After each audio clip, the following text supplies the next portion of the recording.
Iya, pemirsa, Anda masih menyaksikan Newsline. Seorang wanita menceritakan kisah hidupnya yang berjuang melawan penyakit langka. Ia mengidap hipertensi paru, penyakit yang hingga kini belum ada penawarnya. Dian Deriani merawat dan mengurus keluarganya sembari mencari nafkah. Jika dilihat, sosok wanita ini tak berbeda seperti seorang ibu pada umumnya. Namun, tak banyak yang tahu, Dian mengidap penyakit yang belum ada penawarnya.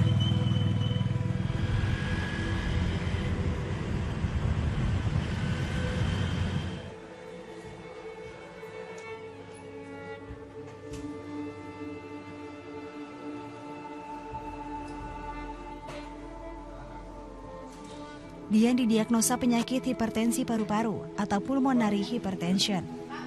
Penyakit fatal yang tekanan darah di pembuluh darah arteri pada paru-paru tidak normal. Penyakit ini membuatnya terengah-engah di setiap kegiatan, baik berjalan, bekerja, bahkan berbicara sejak 11 tahun lalu. Sebetulnya ini bicara juga sudah melelahkan. Jadi jalan sekitar 50 meter mendatar flat itu buat kami khususnya yang pasien PH itu sudah luar biasa. Saya dari dulu, dari kecil itu sampai kuliah itu memang payah banget gitu ya, sedikit-sedikit capek, nggak kuat naik tangga, terus nanggapinya secara positif aja, semua orang juga capek. Jadi semua orang juga naik tangga ngos-ngosan gitu, jadi nggak berpikiran apa-apa gitu.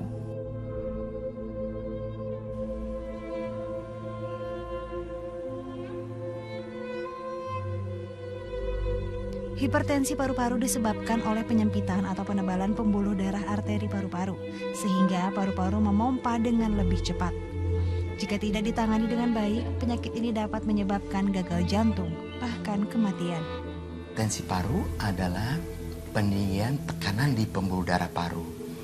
Mengapa dikatakan langka? Karena cara mendiagnosanya cukup susah. Paru bila diketahui secara awal dapat diobati dengan obat-obat yang ada. Tapi bila dalam stadium lanjut, pasien mungkin tetap akan sesak terus dan hipertensinya menetap, tidak mau turun, bahkan progresif, sehingga akhirnya terjadi gagal jantung kanan. Hingga kini Dian belum menemukan obat penawar bagi penyakitnya. Bahkan dari 14 jenis obat untuk pasien PH, hanya ada 3 jenis yang masuk di Indonesia.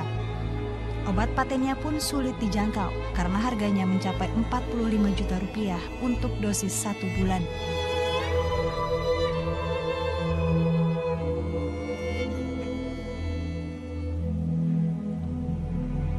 Satu harapan Dian adalah membuka mata masyarakat agar tidak menganggap sepele penyakit langka ini.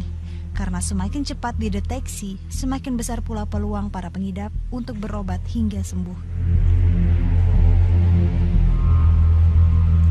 Dari Jakarta, Nadine Utomo, Yohanes Don Bosco, Metro TV.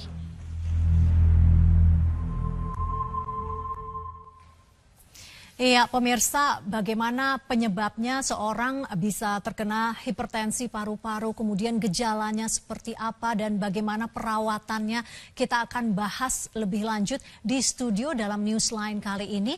Dan kita sudah hadirkan Dr. Nana Maya Suryana, spesialis jantung dan pembuluh darah. Selamat datang, Dok, di Newsline. Terima kasih, Mbak Vivi. Dan juga ada perempuan hebat, penyintas hipertensi paru, yaitu Indriani Ginoto. Mbak Indri ini juga tergabung ya dalam Yayasan Hipertensi Paru Indonesia bersama komunitasnya. Komunitasnya ini sekarang ada berapa, Mbak Indri?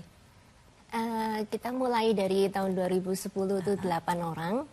Sekarang kurang lebih ada 300 orang. Sekitar ya. 300 orang ya, Dari Mbak. Nanti kita akan Indonesia. ngobrol lebih jauh ya. Kita akan bedah apa itu hipertensi paru. Tapi setelah kita dengarkan apa yang akan disampaikan Widya. Ya, Widya, silakan. Baik Vivi, terima kasih. Sedikit gambaran saja terkait hipertensi paru-paru atau istilah medisnya adalah hipertensi pulmonal. Jadi apa itu hipertensi pulmonal? Adalah naiknya tekanan di dalam pembuluh arteri paru akibat terhambatnya aliran darah yang melalui paru-paru. Bisa dilihat di sebelah kiri saya, pemirsa, kita lihat ini dia gejala hipertensi paru.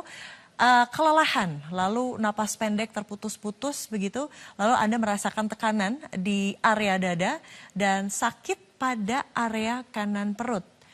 Nafsu makan yang juga berkurang menjadi bagian dari gejala hipertensi paru-paru. Jadi bila Anda melihat ada 5 gejala ini, mungkin harus segera dicek ke dokter. Pusing atau sering pingsan, jantung yang berdebar, lalu pembengkakan terutama di area pergelangan kaki, dan warna bibir atau kulit yang kebiruan. Ini dia beberapa gejala hipertensi paru-paru. Lalu pemicunya, apa sebetulnya pemicu dari hipertensi paru-paru? Pertama, kelebihan berat badan. Lalu ada juga riwayat keturunan atau keluarga, penggunaan obat terlarang, dan mengkonsumsi obat penekan nafsu makan. Itu dia pemicunya. Dan juga kasus hipertensi pulmonal arteri ini umumnya ditemukan pada golongan usia remaja dewasa, lalu mengidap salah satu dari kondisi kesehatan terkait paru-paru dan ataupun gangguan kesehatan lainnya, dan hidup di dataran tinggi. Itu dia sebagai gambaran terhadap Anda komplikasinya hipertensi paru-paru. Ini dia aritmia atau detak jantung yang tidak beraturan yang terjadi saat jantung bekerja keras untuk memompa darah melalui pembuluh darah yang tersumbat. Dan kondisi ini dapat turut memicu sakit kepala, palpitasi hingga pingsan tadi, dan dapat berubah menjadi fatal.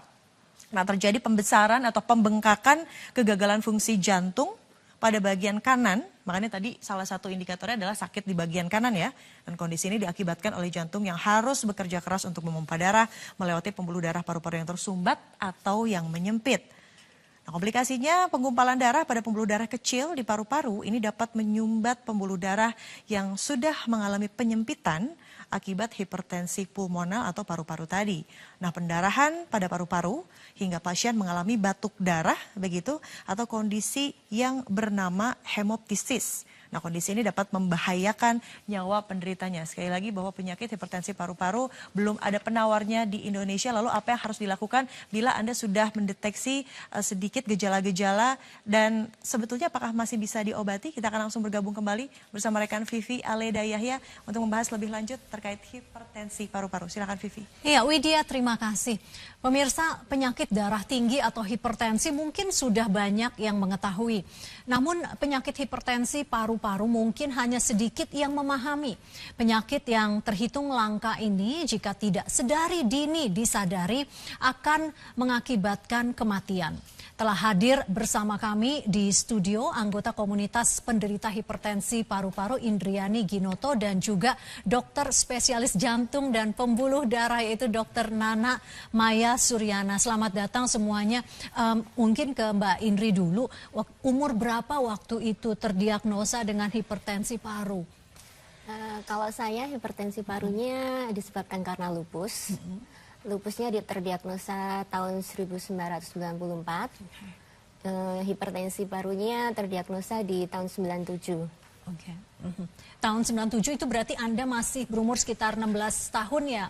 Betul. Mbak Indri ya? Iya, betul. Nah, ingat tidak waktu itu apa yang Anda rasakan waktu itu? Kalau pada tahun 97 yang saya rasakan waktu itu masih muda lelah saja ya. Sekitar 5 tahun kemudian baru gejala-gejala yang lain mulai bermunculan ya. Jadi seperti naik tangga gitu, terasa sesak sekali gitu. Oke. Nah, dokter, kenapa ya pada saat Mbak Indri ini terdiagnosa 5 tahun sebelumnya itu masih gejalanya hanya mudah lelah saja tadi ya Mbak ya? Iya. Nah, tapi mulai sesak justru pada saat 5 tahun kemudian. Apa yang terjadi kira-kira? Iya, betul Mbak Vivi. Jadi sebenarnya penyakit hipertensi paru ini merupakan penyakit yang disebabkan oleh suatu kondisi penyakit dasar.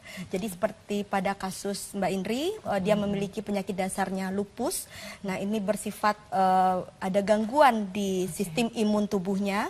Inilah yang menyebabkan gangguan pada pembuluh darah paru. Dan seiring dengan berjalannya waktu, kondisi ini semakin memberat. Inilah yang menyebabkan tekanan di parunya semakin meningkat, sehingga keluhan yang muncul pun akan semakin berat. Oke. Nah, tadi kalau Mbak penyakit dasarnya adalah lupus begitu. Nah, siapa lagi dengan penyakit dasar apalagi yang beresiko terkena hipertensi paru, Dok? Oke. Jadi secara penyebab kita bisa mengklasifikasikan hipertensi paru ini menjadi 3 golongan. Yang pertama yaitu hipertensi paru yang idiopatik, jadi kita tidak mengetahui sebabnya apa. Pasien sudah terdiagnosis sebagai hipertensi paru, kita cari kira-kira faktor resikonya belum ditemukan. Kemudian yang kedua penyakit hipertensi paru yang sudah diketahui sebabnya. Salah satunya bisa penyakit autoimun seperti lupus, atau memang pasien yang sudah mengalami kelainan pada jantung sebelumnya, atau pasien yang sudah mengalami kelainan pada paru. Sebenarnya banyak Mbak Vivi, ada pasien dengan obesitas juga, pasien dengan penggunaan obat-obatan terlarang, dan berbagai macam penyakit lain. Kalau kita lihat tadi dokter jelaskan juga tadi Widya tadi sudah menyampaikan gejalanya itu kan sepertinya hampir sama dengan penyakit lainnya ya, mungkin asma begitu ya dan sebagainya. Nah, bagaimana kita benar-benar lebih waspada, kita mempertajam apakah ini memang hipertensi paru dan sebagainya tanpa perlu kita ke dokter terlebih dahulu, atau memang harus dokter yang menegakkan diagnosisnya? Setelah yang satu ini kita bahas lebih lanjut. Pemirsa tetaplah bersama kami. Newsline segera kembali.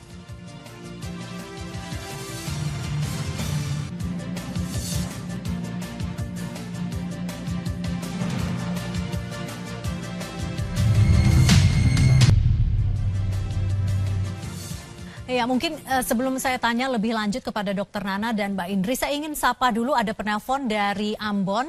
Halo, selamat siang, Pak Franky. Halo, selamat siang. Pak Franky, sudah ada Dokter Nana dan Mbak Indri di studio Newsline. Silakan pertanyaan Anda. Saya mau tanyakan kepada Dokter Nana. Dok, ini saya kan penderita saya habis serangan jantung. Dan ini saya tanyakan apakah dengan penyakit yang saya derita ini, apakah ada peluang untuk menderita penyakit hipertensi paru-paru, Dok? Baik, ya sudah kami tangkap ya pertanyaannya. Pak Franky dari Ambon, terima kasih atas telepon Anda. Silakan Dok dijawab, apakah beresiko juga dengan kondisi yang diidap oleh Pak Franky? Baik, jadi penyebab dari hipertensi paru seperti yang tadi sudah kita jelaskan, ada yang memang penyebabnya kita ketahui. Jadi ada beberapa penyakit yang berisiko untuk jangka panjang akan menjadi peningkatan tekanan darah di paru. Salah satunya kelainan jantung kiri. Jadi mungkin sedikit saya jelaskan bahwa jantung kita terdiri atas jantung kiri dan jantung kanan. Jantung kanan ini memompakan darah ke paru-paru, sedangkan jantung kiri itu untuk memompakan darah ke seluruh tubuh. Jadi gangguan pada jantung kiri itu juga bisa berakibat meningkatnya tekanan darah paru dalam jangka waktu lama. Jadi untuk kasusnya Pak Franky, pasien dengan pemasangan ring, jika beliau ini tidak kontrol atau tidak minum obat secara rutin, lama-lama akan menyebabkan gagal pada jantung kiri. Nah, inilah yang nanti bisa juga beresiko untuk terkena peningkatan tekanan darah paru. Berarti ada potensi kalau Betul. tidak melakukan perawatan dengan baik ya? Iya, benar sekali, Mbak Tapi Vivi. pada dasarnya apa ya perbedaan yang mendasar antara hipertensi paru dengan hipertensi yang biasa, yang selama ini kita dengar? Iya, betul Mbak Vivi. Jadi selama ini untuk di masyarakat identik tekanan darah itu adalah sebenarnya tekanan darah sistemik. Jadi peredaran darah kita ini terdiri atas 2 peredaran darah, yaitu peredaran darah sistemik, yaitu darah yang dipompakan dari jantung ke seluruh tubuh, kemudian kembali lagi ke jantung. Sedangkan peredaran darah paru adalah aliran darah dari jantung kanan, itu tadi dipompakan ke paru, dan kembali lagi ke jantung kiri dengan membawa oksigen yang tinggi, jadi istilahnya darah yang bersih. Nah, sehingga yang dikatakan dengan hipertensi paru adalah peningkatan tekanan pada aliran darah paru. Sementara yang kita ketahui sehari-hari itu adalah peningkatan tekanan darah sistemik yang bisa kita ukur dengan menggunakan alat tensimeter. Oke, baik. Nah, Mbak Indri ini sudah minum obat ya? Minum obat dari umur 16 tahun waktu itu ya, khusus untuk hipertensi parunya ya Mbak ya? Dan ini obat yang harus dikonsumsi seumur hidup, benar Betul, begitu ya? betul. Seperti apa waktu itu perawatannya yang dimulai dari umur 16 tahun hingga saat ini? Iya, untuk pengobatan lupusnya mulai dari 94 ya, jadi mulai 13 tahun.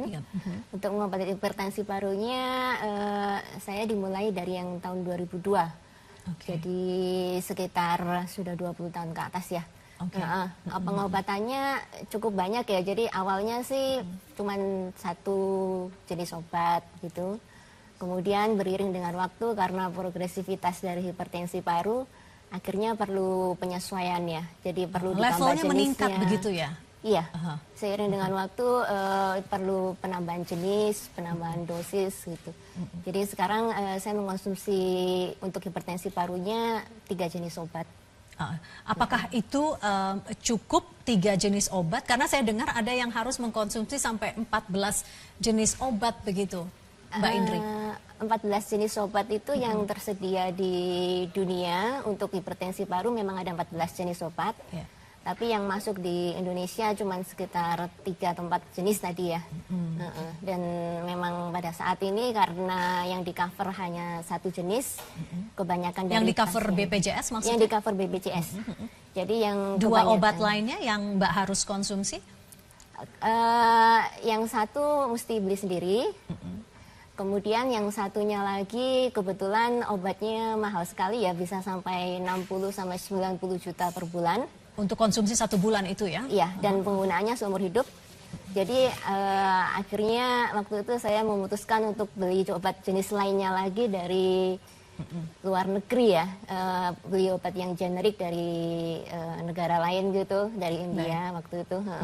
Supaya bisa mendapatkan yang lebih ekonomis daripada yang ini yang sudah tersedia di Indonesia. Iya, Mbak Indri, ini kan banyak sekali yang belum paham tentang hipertensi paru begitu ya, dan Anda sudah giat punya komunitas ini sejak tahun berapa Mbak komunitasnya?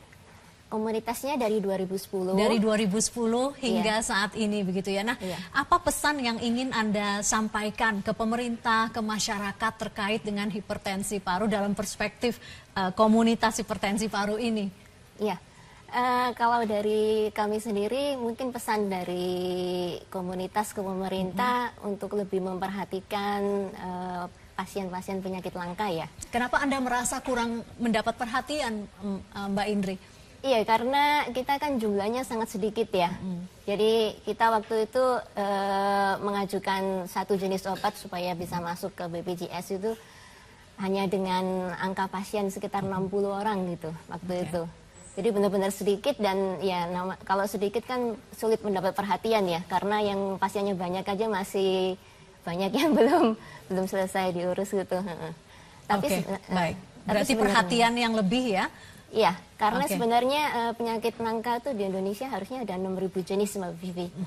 Jadi seharusnya kalau misalnya kami bisa jadikan 1 penyakit langka begitu, pasiennya jauh lebih banyak daripada kanker dan lain-lain. Baik, iya, itu catatan sangat penting dari Mbak Indri ya. Oke, kalau terakhir Dok, pesan yang terakhir untuk yang siapa tahu ini masih ada yang curiga apakah saya hipertensi paru atau bukan, apa yang ingin dokter sampaikan? Ya, baik Mbak Vivi. Jadi untuk pasien-pasien yang dicurigai menderita hipertensi pulmonal disarankan untuk memeriksakan diri ke dokter karena memang keluhannya tidak khas. Jadi mirip dengan keluhan-keluhan pada penyakit paru ataupun penyakit jantung itu sendiri. Seperti yang sudah disampaikan, mulai dari keluhan mudah lelah, pasien sesak, rasa tidak nyaman di dada atau berdebar atau bahkan pingsan. Untuk hal-hal seperti itu tentu kita harus aware, jadi harus segera memeriksakan diri ke dokter untuk dilakukan pemeriksaan-pemeriksaan yang lebih lengkap yang mengarah untuk diagnosis hipertensi paru. Baik, kalau begitu. Dokter Nana, terima kasih. Mbak Indri juga terima kasih telah berbagi ya tentang kehidupan penyintas hipertensi paru. Semoga semakin banyak yang aware dan semakin banyak yang memberikan perhatian terhadap hipertensi paru. Terima kasih. Terima kasih. Ya, pemirsa tetaplah bersama kami. Kami akan segera kembali dengan berbagai informasi lainnya.